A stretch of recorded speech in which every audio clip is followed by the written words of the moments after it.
안녕하십니까. 부동산 신문 읽어주는 공인중개사의 땅사고TV 임동성입니다. 0%대 금리, 월세 늘고 전세값 상승 가능성, 이게 가장 큰 제목으로 지금 들어왔습니다. 초저금리 시대, 0%대죠. 전문가 진단, 부동산 시장 유동성 공급 늘리지만 코로나발 경기 침체 선제 대응, 집값 상승의 긍정 효과 힘들어 전세 대신 월세 전환 부추길 듯, 이렇게 의견이 큰 제목으로 잡혀졌고요.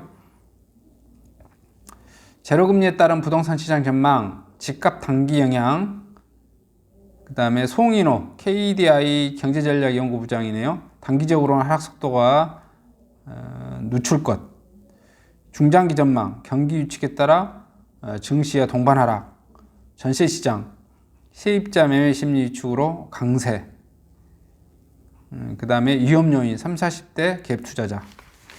그 다음에 안명수 우리은행 부동산 센터 부장은 집값 단기 영향은 부동산 가격 하락과 속도 늦춤, 중장기적인 전망 근본적인 치유 아니라 상승 가능성 없음, 이렇게 예상했고요.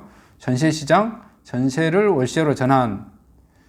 그 다음에 위험 요인은 상가, 빌딩 등 수익형 부동산이 위험한 요인이다, 이렇게 봤고요.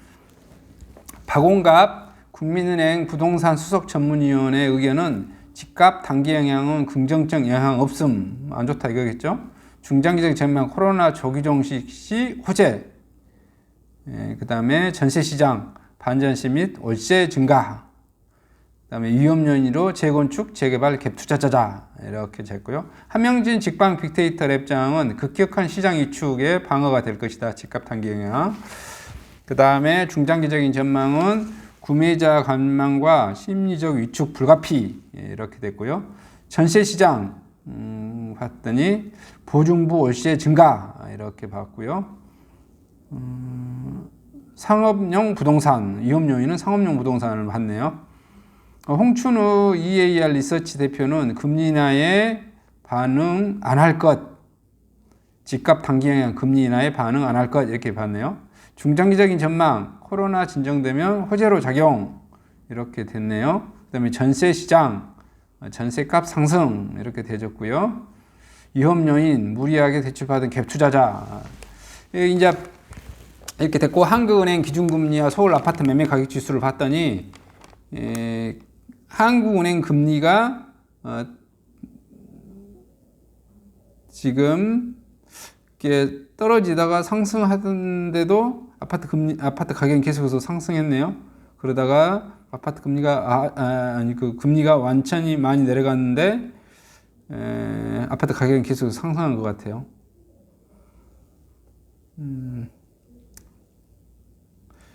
근데 이제 여기서 공통점은 전문가 5분의 의견을 보면 위험 요인은 뭘 봤죠? 갭 투자자들하고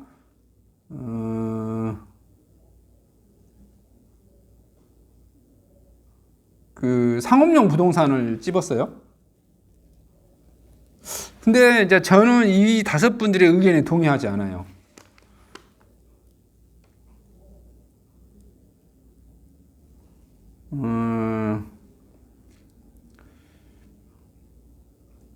이제 여기서 만약 금액이 이제 장기적으로 봤을 때 갭 투자했는데 매매 가격이 하락하면 은행은 그 대출을 상환하려 들겠죠.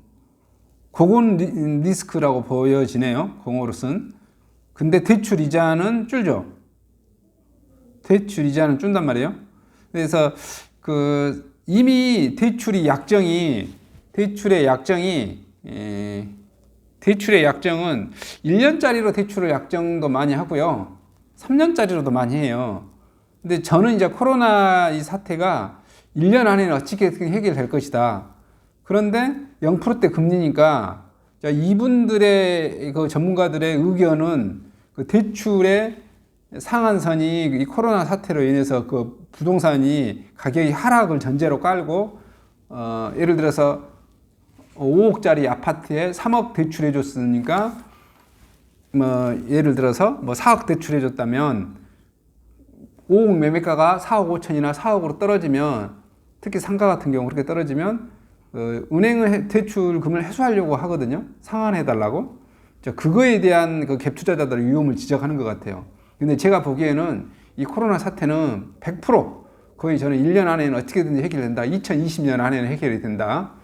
그렇기 때문에 전혀 저는 이것은 리스크는 아니다라고 저는 개인적으로 판단합니다. 이 5분 의견을 싹 모조리 무시하고 저는 갭 투자자들은 뭐 아무런 사실은 없고 대출을 끌어다 쓴 사람들은 이익이다라고 이렇게 말씀드리고 싶어요. 금리가 떨어져서 대출 이자가 적고 올 시에는 똑같이 받을 거고 뭐 이럴 거니까.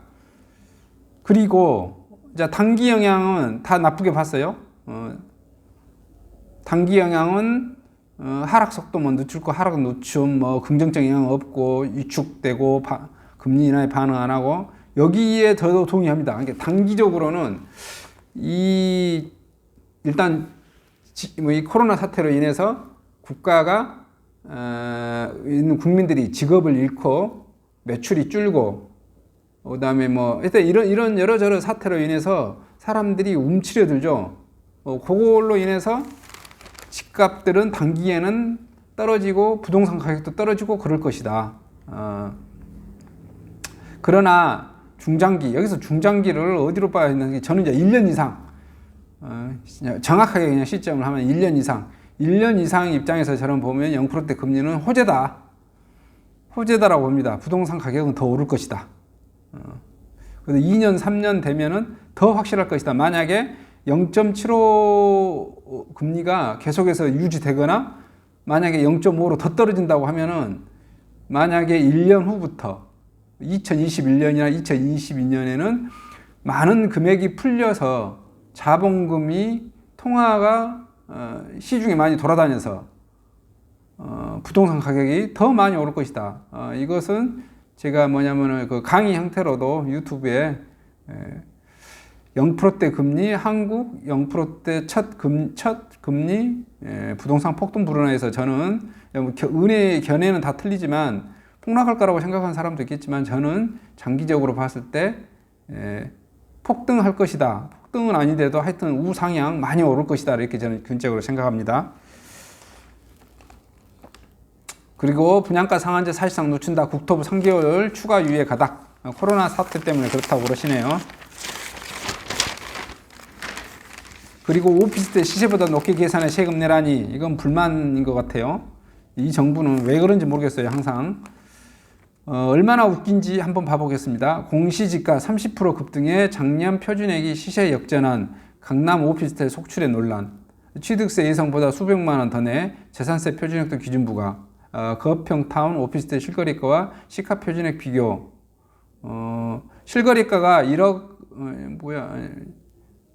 800만 억 1억 1,800만 원. 근데 시가 표준액은 1억 2,635만 원. 실거래가가 1억 6천인데 시가 표준액이 1억 8,045만 8천 원. 그래서 시가 표준액이 더 높아요.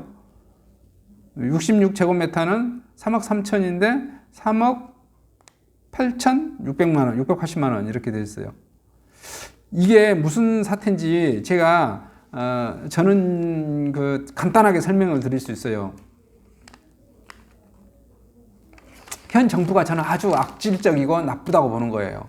마인드 자체가 건물주나 지주는 불로소득으로 해서 벌어들이는 자들, 그래서 이 악질적인 자들 많이 뜯어서 1등급, 2등급 요거 지금 뭐냐면은 1순위, 2순위자들 이거 5분위로 했을 때 가난한 사람들한테 이렇게 도와주겠다고 하는 그 의지가 강한 것 같아요. 근데 이게 현 부동산을 이렇게 봐보지 못한 사람들의 그 전형적인 탁상 행정인 것을 여기서 느낄 수가 있어요. 왜 그러냐면 부동산은 그 물건에 따라서 가격이 천차만별하죠. 아파트들은 대체적으로 잘 올라요. 특히 서울에 있는 아파트들은 주기적으로 계속해서 좀 올라가는 성향이 있습니다. 주거 공간이기 때문에. 그리고 많이 오르죠. 그래서 그 많이 오른 거에 대해서 거의 무작위 형태로 간평사분들을 그 협박을 간평사들이 막 반항했었죠. 근데 너희들 다 뺏어버려. 뭐 거의 좀 제가 보기엔 그런 것 같아요. 그렇게 해서 국가가 아파트 시세들을 주택 시세는 많이 올렸죠. 근데 실질적으로 기존의 그 실거래가보다 공시지가가 워낙 낮았기 때문에 많이 올려서 세금이 많이 나오는 것에 대해서 국민적인 저항감들은 많이 있겠지만 어찌됐든 그렇더라도 그 공시지가가 실거래가보다는 아파트는 낮아요. 단독주택이라든지 이런 것은. 근데 오피스텔은 상품을 부동산 상품을 몰라 이 친구들이. 오피스텔은 징하게 안 올라요. 속된 말로 2019년 오피스텔이나 2018년 가격 오피스텔이나 2020년 가격 오피스텔이나 거의 비슷합니다. 이 3, 4년 가지고는 오피스텔은 가격이 안 올라요. 오피스텔은 제가 봤을 때 한 10년쯤 이렇게 지나야 가격이 좀 물가 상승 정도 오릅니다. 근데 그런 거 보지도 않고 무조건 인위적으로 가격을 때려서 그냥 막 올렸을 거라는 게 봐요. 예, 책상에 앉아서. 이러다 보니까 어떤 현상이 벌어졌어요? 그러죠. 실거래가보다 표준 공시지가가 시가표준액이 더 높아버린 거예요. 이게 뭐냐면 세금 많이 뜯어내고 싶은 마음이 아주 굴뚝 같은 이런 정부의 탁상 행정이 적나라하게 드러난 사례라고 저는 말씀드리고 싶습니다. 그래서 이 정부가 약탈적 정부라고 저는 평가를 감히 할 수 있다고 봐요. 서민을 위하고 뭐냐면은 그 서민 말이 좋아서 이제 설명해 드리면 서민은 좋은 용어인 것 같아요. 나쁘게 표현하면 찌질이 가난한 사람들이에요.